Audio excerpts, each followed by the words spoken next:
Yesterday, I talked about the fact that Donald Trump alleged that his passports had been seized by FBI officials during the raid of Mar-a-Lago. That was confirmed late last night, despite the fact that the usual stooges in the left-wing media tried to accuse Donald Trump of lying about this. Foremost among them, CBS News' Norah O'Donnell, whose tweet saying that Trump had lied about his passports being seized was still up within about an hour ago. I haven't checked to see if she has amended it, if she has added any details to it at all. It is a 100% lie. It is fake news that she reported. Trump did have his passport seized. And the significant aspect of this, so far as I can tell, is it demonstrates that this was not a narrow search and seizure operation that was undertaken by the FBI. I just want you to think about this. They were there at Mar-a-Lago for over 9 hours-ish before they ended up leaving with the documents that they seized. How in the world did someone accidentally, which appears to be the defense that the Department of Justice is offering now, how in the world did someone accidentally seize Donald Trump's passports? And for people out there who say, why does he have passports? He's got a diplomatic passport, and then he has a passport for regular people like you and me. And so my question out there is, if this was a targeted and relatively limited in scope warrant that was being executed, how in the world did they end up seizing this passport?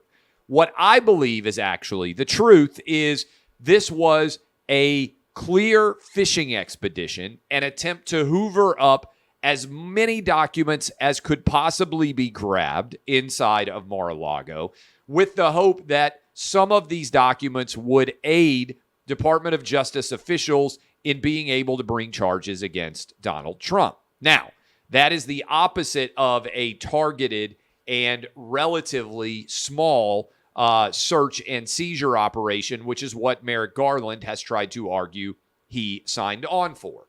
Several other details have come out. The Wall Street Journal reported that Merrick Garland debated for weeks whether he should end up signing these warrants to send FBI agents into Mar-a-Lago or not.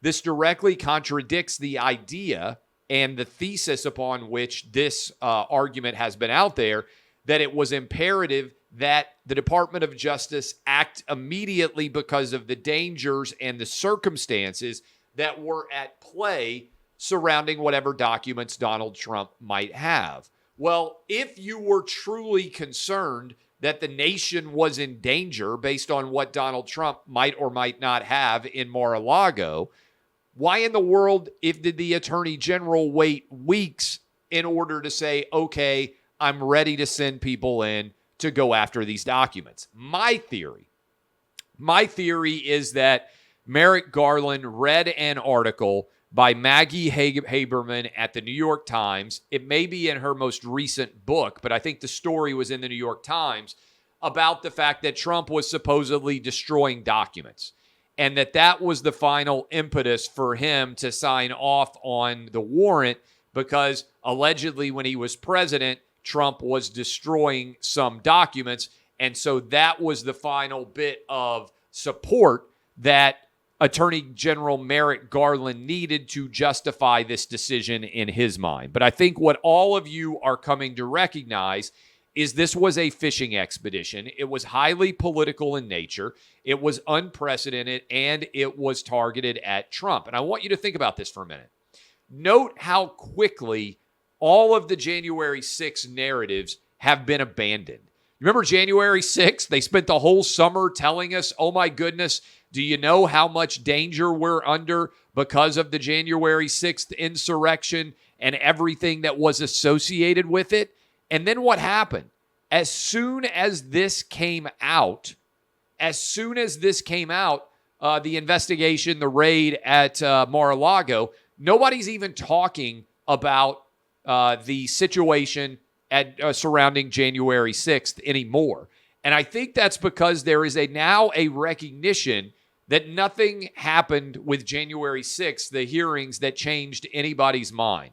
Here's a study from Monmouth University. January 6th was a riot. 65% of people said it was before the January 6th hearings this summer. Afterwards, 64%. January 6th was an insurrection. Nothing changed. January 6th was a legitimate protest. Actually, numbers went up a little bit after the January 6th hearings during the course of the summer. Trump was directly responsible. 4%, less responsibility here.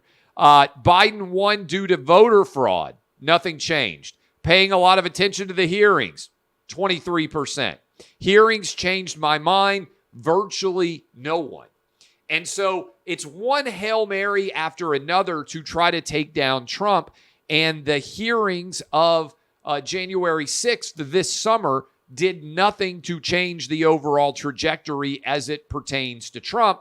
And so now notice how quickly everybody has shifted from, January 6th was an insurrection, Trump has to be charged, to now all the debate is surrounding this FBI raid that has to do allegedly with confidential documents and isn't even involved in the January 6th hearings in theory at all. This is a total, complete failure to get Trump. The chase continues, and I really do believe that Democrats are going to find one more time. Lucy's going to pull the football. Democrats are Charlie Brown running as hard as they can, going to get that kick. Lucy pulls the football, boom, on the ground, staring up at the sky. That is where Democrats are going to find themselves. Also, it's a big deal. Tomorrow, the judge who granted the warrant in South Florida is going to have a hearing on whether or not to release the affidavit. The affidavit is the justification supporting the warrants as to why there was a belief that this warrant needed to be granted. Tomorrow afternoon is a hearing. Donald Trump has said that he wants for this affidavit to be released. The Department of Justice is now opposing the release of this document. I think it has to be released.